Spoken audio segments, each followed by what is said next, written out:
Hello అండి, అందరికీ నమస్తే. అందరూ ఎలా ఉన్నారు? నేను చాలా బాగున్నాను. ఈరోజు నేను ఒక బెస్ట్ ప్రోటీన్ రెసిపీతో మీ ముందుకు వచ్చేసాను. చాలా టేస్టీ రెసిపీ అని చెప్పొచ్చు. వర్షాకాలంలో బండి మీద దొరికే బఠానీ చాట్ అండి. దాన్ని ఎలా చేసుకోవాలో ఈజీగా ఇంట్లోనే చూపిస్తాను. ప్రాసెస్లోకి వెళ్దాం. ఇప్పుడు మనం వాటర్ తాగే గ్లాస్తో నేను బఠానీ తీసుకున్నాను. తెల్ల బఠానీ తీసుకున్నాను. మీరు గ్రీన్ బఠానీతో కూడా చేసుకోవచ్చు. యూజువల్గా మనం ఈ తెల్ల బఠానీతో చేస్తాము. సో నేను వీటిని నానబెట్టాను, శుభ్రంగా వాష్ చేసుకొని నానబెట్టాను. 8 to 9 అవర్స్ నానబెట్టుకోండి.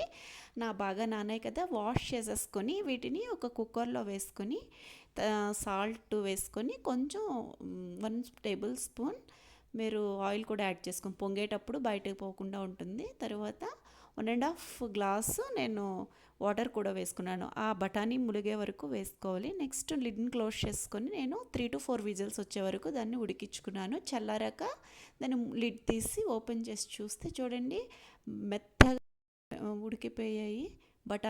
బఠానీ అనేది నానబెట్టాం కదండి మనం. సో చాలా మెత్తగా ఉడికిపోతాయి. తర్వాత నేను ఆ బఠానీల కొంచెం బఠానీ పక్కన తీసుకున్నాను.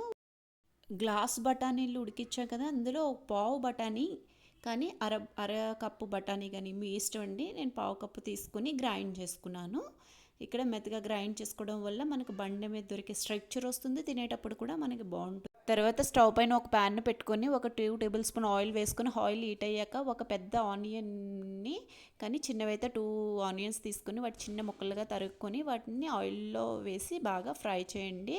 తర్వాత ఒక చిన్న పచ్చిమిర్చి కూడా పీసెస్ కింద కట్ చేసి వేసి వాటిని కూడా కొంచెం సాల్ట్ వేసుకుంటే త్వరగా మగ్గుతుందండి ఈ ఆనియన్ అనేది. తర్వాత 1 లేదా 2 మీరు సైజుని బట్టి టమాటాని ప్యూరీ కింద మిక్సీలో ఆడుకొని వాటిని కూడా వేసి ఇలా మొత్తం బాగా మిక్స్ అయ్యేటట్టు ఆయిల్ బయటికి తేలే వరకు టమాటా అనేది ఉడికించుకోవాలి. తర్వాత మనం పక్కన పెట్టుకున్నాం కదా మిక్సీ పట్టుకొని, దానిని మళ్ళీ సెపరేట్గా బఠానీ ఉంచాం కదా, దానిని ప్యాన్లో యాడ్ చేసుకుని నెక్స్ట్ రుచికి తగ్గ సాల్ట్, 1/2 టేబుల్ స్పూన్ ధనియాల పొడి, 1/2 టేబుల్ స్పూన్ జీలకర్ర పొడి, 1/2 టేబుల్ స్పూన్ చాట్ మసాలాని యాడ్ చేసుకోండి. రుచికి తగ్గ కారాన్ని కూడా యాడ్ చేసుకోండి.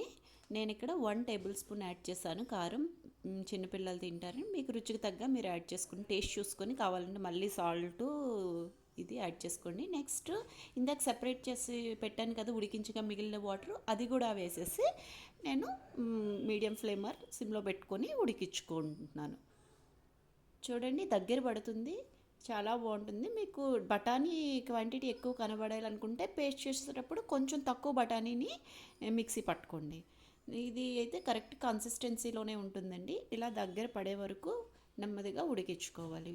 ఉడికించుకొని సెపరేట్గా నేను సర్వింగ్ బౌల్స్లో సెపరేట్ చేసుకున్నాను, ట్రాన్స్ఫర్ చేసుకున్నాను. నెక్స్ట్ వీటిని గార్నిషింగ్ కోసం ఆనియన్, టమాటో, కొత్తిమీర అండ్ మీ దగ్గర ఏ ఉంటే అవి కారపూస ఇలాంటివి, మిక్సర్ ఇలాంటివి ఏవైనా గార్నిషింగ్ కోసం యాడ్ చేసుకుంటే తినేటప్పుడు బాగుంటుంది. మీకు ఇందులో ఏవైనా ఇష్టం లేకపోతే స్కిప్ చేసుకోవచ్చు. నెక్స్ట్ ఇలా గార్నిషింగ్ చేసుకొని మనం వేడివేడిగా తిన్నామంటే నిజంగా మనం బండి మీద తినే చాట్ టేస్టే వస్తుందండి, ట్రస్ట్ మీ. బట్ చాట్ మసాలాని స్కిప్ చేయకండి, అదే మంచి ఫ్లేవర్ని టేస్ట్ని యాడ్ చేస్తుంది ఇందులో. చాలా టేస్టీగా ఉంటుంది. మీకు కావాలంటే సమోసాని కూడా యాడ్ చేసుకోవచ్చు, అడిషనల్ ఫ్లేవర్ యాడ్ అవుతుంది. Thanks for watching my video. మీకు ఈ వీడియో నచ్చితే ప్లీజ్ నా ఛానల్ని సబ్స్క్రైబ్ చేసుకోండి, వీడియో లైక్ చేసి షేర్ చేయండి. Thank you, bye bye.